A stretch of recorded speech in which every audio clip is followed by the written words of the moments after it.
Your time, your wisdom, your joy, your presence. These are all kingdom resources. They are. They are all kingdom resources. And guess what? Here's why this is important. You decide in any moment who gets access to them. But we have this ability at any point to flip on the switch and turn off the switch, to let our love flow, and then we turn our love off, to punish people or to love people, to judge and criticize them or to love them. YOU have authority over access. You have authority over access. What does this mean?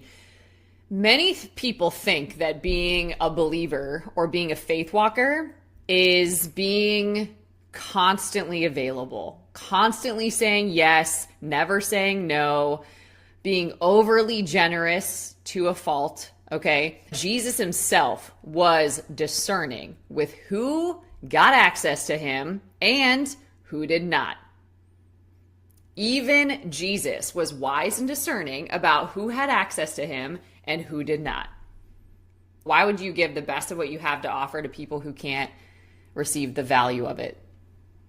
That seems foolish. That doesn't make sense, right? You are the gatekeeper of who has access to your dwelling place. You are the gatekeeper of who has access to your heart. You are the gatekeeper of who has access to your mind, right? Why would you let somebody with their dirty feet walk all over your mind? You are the gatekeeper of who literally gets access to your time, to your energy, to your resources, to your finances. Jesus, great example, the example, right? He had crowds that he was constantly around. You saw him go from place to place around crowds all the time. He had 12 disciples. He had 3 in his inner circle that we started to really see. Peter, James, and John were like his spiritual running buddies. Jesus didn't allow everybody to speak into his identity, into his purpose, into who he's on this planet to be.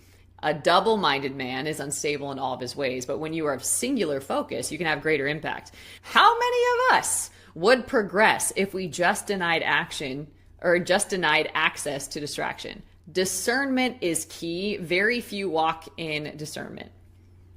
Discernment is key. 1 John 4:1 says, test the spirits. Test the spirits, okay?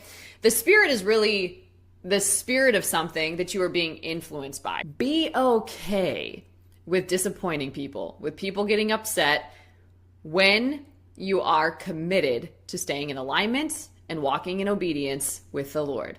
Be okay with them being upset about it. You are not responsible for managing other people.